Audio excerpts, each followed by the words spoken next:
সুপ্রভাত বন্ধুরা, আজ 2রা আগস্ট রবিবার। শুরু করছি চিন্তনের মুখবার্তা। আজকের মুখবার্তার বিশেষ বিশেষ বিভাগগুলি: আন্তর্জাতিক সংবাদ, দেশের সংবাদ, রাজ্যের সংবাদ এবং খেলার সংবাদ। আন্তর্জাতিক সংবাদ: স্পেনের শুটোতে আশ্রয় নেওয়া মরক্কোর পরিযায়ীরা ফিরে গিয়েছেন নিজের দেশে। স্পেনের প্রশাসন জানিয়েছে 48 ঘন্টার মধ্যেই প্রায় 50,000 মানুষ মরক্কোয় ফিরে গিয়েছেন। উত্তর আফ্রিকার মরক্কো থেকে 50-60 হাজার মানুষ চলে আসেন স্পেনের স্বশাসিত অঞ্চল শুটোতে।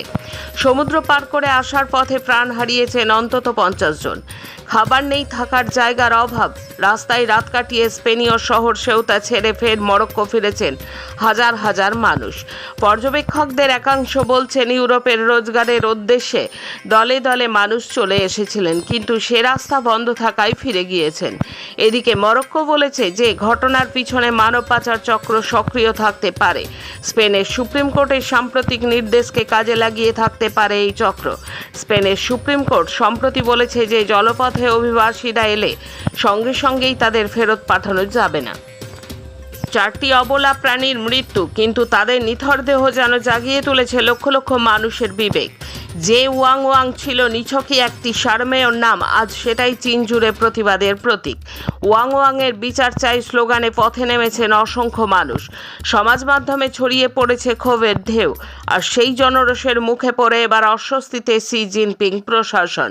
গত 28 জুন 2026-এ চীনের জিয়াংয়াংয়ে 14 বছরের কম বয়সী 5 কিশোর একটি পথ কুকুর ওয়াং ওয়াং এবং তার 3 নবজাতক ছানাকে পিটিয়ে গায়ে পেট্রোল ঢেলে পুড়িয়ে হত্যা করে। অভিযুক্তরা এই অমানবিক ঘটনার ভিডিও অনলাইনে আপলোড করলে দেশ জুড়ে তীব্র জনরোষ তৈরি হয়।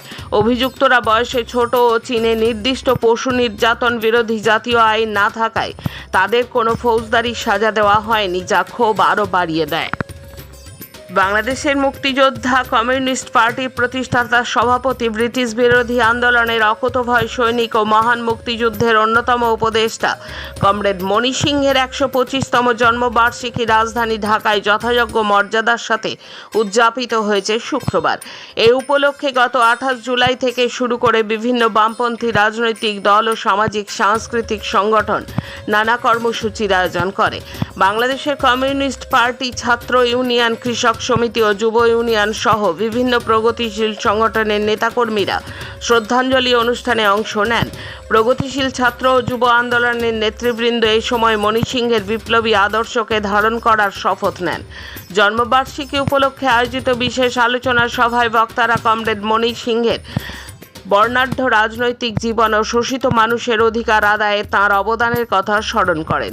ময়মনসিংহের সুসং দুর্গাপুরে শোষক জমিদারদের বিরুদ্ধে ঐতিহাসিক টঙ্ক তেভাগা আন্দোলনে তার বলিষ্ঠ নেতৃত্বের কথা গুরুত্বের সাথে আলোচনা করা হয়। 1971 সালে মহান মুক্তিযুদ্ধে তাঁর নেতৃত্বাধীন গেরিলা বাহিনী গঠন এবং প্রবাসী মুজিবনগর সরকারের উপদেষ্টা হিসেবে তাঁর ঐতিহাসিক ভূমিকা বিশেষভাবে স্মরণ করা হয়। ইরানের সঙ্গে কূটনৈতিক আলোচনার ওপরে আর ভরসা রাখতে পারছেন না ট্রাম্প। শুক্রবার মার্কিন ক্যাবিনেট বৈঠকে তা স্পষ্ট করে দিয়েছেন তিনি। বিশেষ করে সাম্প্রতিক সংঘর্ষে বিরতি লঙ্ঘনের পরে পরিস্থিতি আরও জটিল হয়েছে। এই অবস্থায় তেহরানকে যে কোনো উপায়ে আত্মসমর্পণের জন্য বাধ্য করতে চাইছেন ট্রাম্প। একই সঙ্গে সংঘর্ষ বিরতির সব শর্তও যাতে ইরান মানতে বাধ্য হয় তাও নিশ্চিত করতে চাইছে আমেরিকা। মার্কিন আধিকারিক সূত্র উদ্ধৃত করে ওয়াল স্ট্রিট জার্নাল জানাচ্ছে, এই সপ্তাহান্তে ইরানের হামলা চালাতে পারে আমেরিকা বাহিনী। পেন্টাগনকে তেমনটাই নির্দেশ দিয়েছে ট্রাম্প। ইরানে যে ফের হামলা হতে পারে সেই আভাস মিলেছে ট্রাম্পের বক্তব্যেও। মেরিল্যান্ডে আয়োজিত ক্যাবিনেট বৈঠকে তিনি বলেন, আমরা ওদের ওপর জোরালো আঘাত হানব, এমন হাল করে দেব যাতে ওরা বলে আর সহ্য করতে পারছে না। ট্রাম্প যে ইরানের সঙ্গে কূটনৈতিক আলোচনার ওপরে আর আস্থা রাখতে পারছেন না তাও স্পষ্ট হয়েছে ওই বৈঠকে। তেহরান বারবার প্রতিশ্রুতি ভঙ্গ করছে বলে অভিযোগ তুলেছেন তিনি। মার্কিন প্রেসিডেন্টের কথায় ওরা মিথ্যে কথা বলে, সব কিছু ভুলভাবে ব্যাখ্যা করে। ওরা সব সময় আলোচনার কথা বলে, তারপর বেশিরভাগ ক্ষেত্রেই নিজেদের কথা রাখে না। আসছি দেশের খবরে। জিওলজিক্যাল সার্ভে অফ ইন্ডিয়ার মহানির্দেশক হলেন বর্ষা অশোক আগলাওয়ে। 176 বছরের ইতিহাসে দেশের এই শীর্ষস্থানীয় ভূবিজ্ঞান বিষয়ক সংস্থার প্রধান হিসেবে কোনো মহিলা এই প্রথম দায়িত্ব নিলেন। শেষ 2 বছর ধরে এই পদে ছিলেন অসিত সাহা। 3 দশকেরও বেশি সময় ধরে জীবাশ্মবিদ হিসেবে কাজ করেছেন ইন্ডিয়ান ব্যুরো অফ মাইন্সে। কাজ করার পর 1992 সালে তিনি জিএসআইতে যোগ দেন। সম্প্রতি তিনি কলকাতায় জিএসআই এর পূর্বাঞ্চলীয় বিভাগের প্রধান ও অতিরিক্ত মহাপরিচালক হিসেবে দায়িত্ব পালন করেছেন। দায়িত্ব গ্রহণের পর তিনি বলেন, গুরুত্বপূর্ণ খনিজ অনুসন্ধান ও খনিজ নিরাপত্তার বিষয়ে সরকারের অগ্রাধিকারের সঙ্গে জিএসআই তাদের কর্মসূচিগুলির যোগসূত্র করে তুলবে।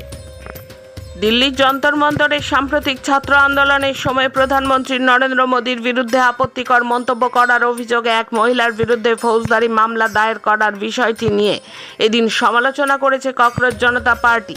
এই বিষয়ে দলের মুখপাত্র সৌরভ দাস বলেন, যাদের এই মন্তব্যে খারাপ লেগেছে তাদের ফৌজদারি বিচার ব্যবস্থার আশ্রয় না নিয়ে মানহানির মামলা করা উচিত ছিল। লোকসভার 50% সাংসদদের বিরুদ্ধে ফৌজদারি মামলা রয়েছে, তার মধ্যে 100 জনই বিজেপির। এই সাংসদদের দিকে নজর দেওয়া উচিত পুলিশের। শুক্রবার এমনই মন্তব্য করেছেন সিজেপির মুখপাত্র সৌরভ দাস। গত 23 জুলাই যন্তর মন্তরের নিট পরীক্ষার প্রশ্নপত্র ফাঁস বিরোধী বিক্ষোভ চলাকালে প্রধানমন্ত্রীর বিরুদ্ধে আপত্তিকর ও কুরুচিপূর্ণ মন্তব্য করার অভিযোগে রুচিকা সিংয়ের বিরুদ্ধে 0 এফআইআর দায়ের করা হয়েছে। এদিন বিষয়ে সৌরভ বলেন, অবমাননাকর ভাষা সমর্থনযোগ্য না হলেও এই ধরনের মন্তব্য করার জন্য আইনি পদক্ষেপ করা হলে তা সাধারণের বাক স্বাধীনতার ওপর নেতিবাচক প্রভাব ফেলতে পারে। সেই সঙ্গে তরুণ বিক্ষোভকারীদের সংযত হওয়ার আহ্বান জানিয়ে তিনি বলেন যে ভিন্নমত প্রকাশের সময় মানুষের শব্দচয়ন সম্পর্কে সচেতন হওয়া উচিত। তবে তিনি এও উল্লেখ করেন যে এক্ষেত্রে আইনি ব্যবস্থা গ্রহণে অত্যধিক কঠোরতা ছাড়া কিছুই নয়।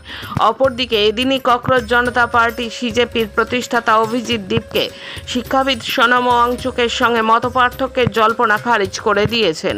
তিনি বলেছেন, এই আন্দোলন ওয়াংচুকের আত্মত্যাগের কথা কখনোই ভুলবে না। সেই সঙ্গে তাদের দুজনের অবস্থান একই রয়েছে বলে এদিন জোর দিয়ে জানান তিনি। কেন্দ্রীয় সরকারের ইথানল মিশ্রিত পেট্রোল E20 প্রকল্পের প্রতিবাদে পথে নামবেন বলে তাকে গৃহবন্দী করা হয়েছে, এমনটাই অভিযোগ করলেন সমাজ সৈনিক তেহসিন পুনাওয়ালা। এই প্রকল্প নিয়ে কেন্দ্রীয় পরিবহন মন্ত্রী নীতিন গডকরির বিরুদ্ধে প্রতিবাদ কর্মসূচির ডাক দিয়েছেন তিনি।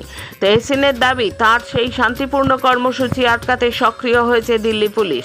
গডকরি তাকে ভয় পেয়েছেন বলেও দাবি তেহসিনের। নিট কেলেঙ্কারির প্রতিবাদে প্রায় 1 মাস দিল্লির যন্তর মন্তরে অবস্থান বিক্ষোভ করে ককরোচ জনতা পার্টি। দেশের শিক্ষামন্ত্রীর পদ থেকে ইস্তফা দেন ধর্মেন্দ্র প্রধান।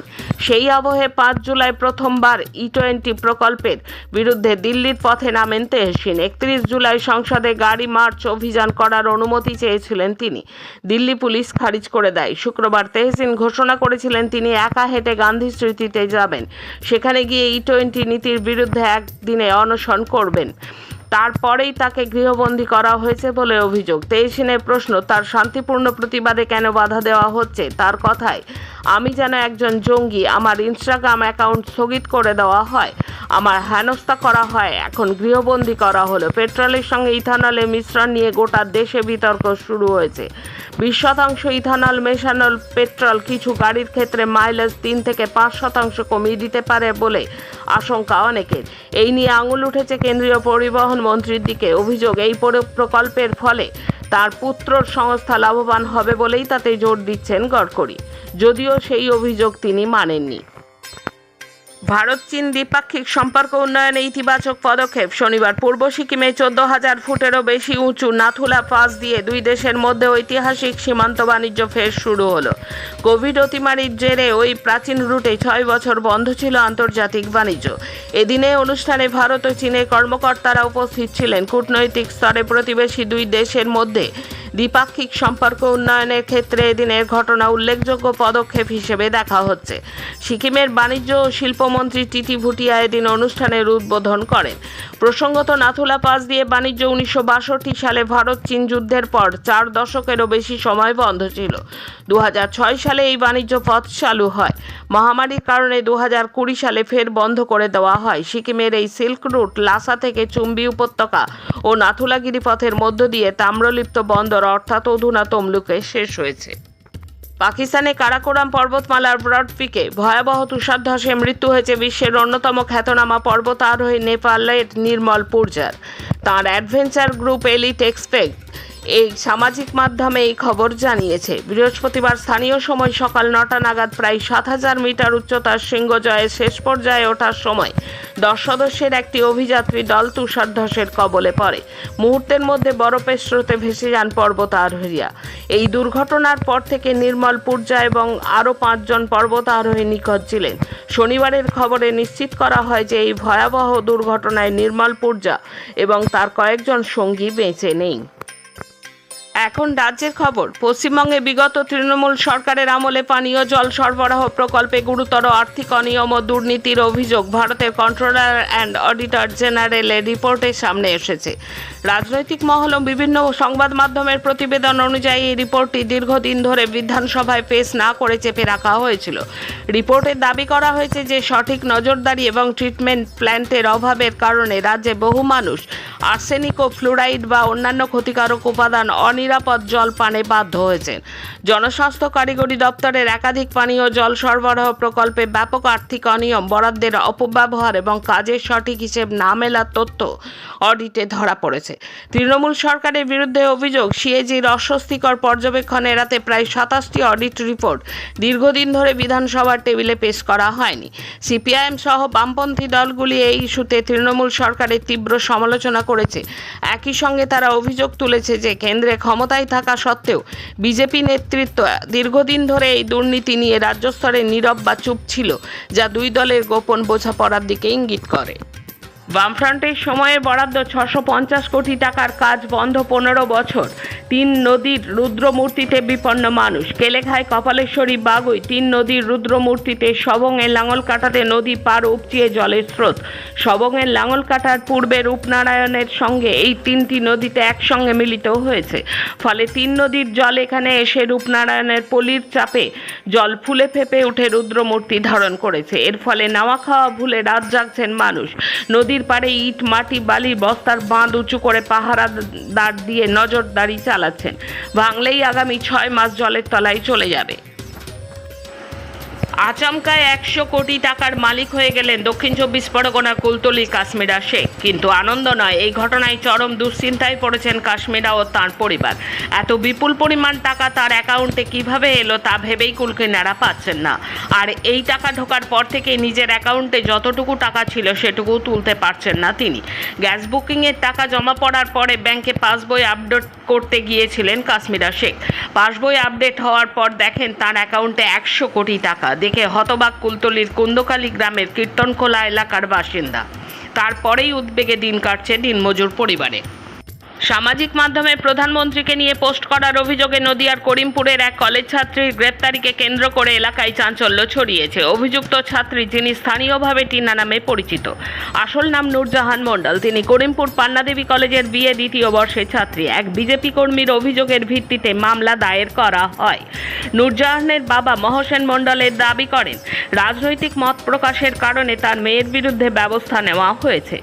জামিনে মুক্ত পাওয়ার পর টিনার মণ্ডলের সাথে দেখা করেন স্থানীয় সিপিআইএম নেতৃত্ব। শেষে খেলার খবর। মহিলাদের 54 কেজি বিভাগের বক্সিংয়ে সোনা জিতে ভারতের পদক ভান্ডার সমৃদ্ধ করেছিলেন প্রীতি পাওয়ার। প্রীতি জেতার কিছুক্ষণের মধ্যে 57 কেজি বিভাগে সোনা জিতলেন জ্যাসমিন ল্যাম্বরিয়াও। রাত গড়াতে গড়াতে দেশকে আরও 2টি সোনা এনে দিলেন সাক্ষী চৌধুরী এবং প্রিয়া ঘাঙ্গাস। তাদের সামনে নাস্তানাবুদ হতে হলো প্রতিপক্ষকে। গ্লাসগো কমনওয়েলথে স্বর্ণপদক জিতে ইতিহাস সৃষ্টি করেছেন ভারতীয় তথা ত্রিপুরার বিলোনিয়া দক্ষিণ সোনাইছড়ির জুডোকা অস্মিতা দে। মহিলাদের 48 কেজি ফাইনাল ম্যাচে কানাডার হাইডি কুয়াচকে 2-1 ব্যবধানে হারিয়ে দেশের হয়ে প্রথম কমনওয়েলথ গেমস জুডো স্বর্ণপদক জয় করেন অস্মিতা। আজকের মুখ্য বার্তা এই পর্যন্ত। নমস্কার।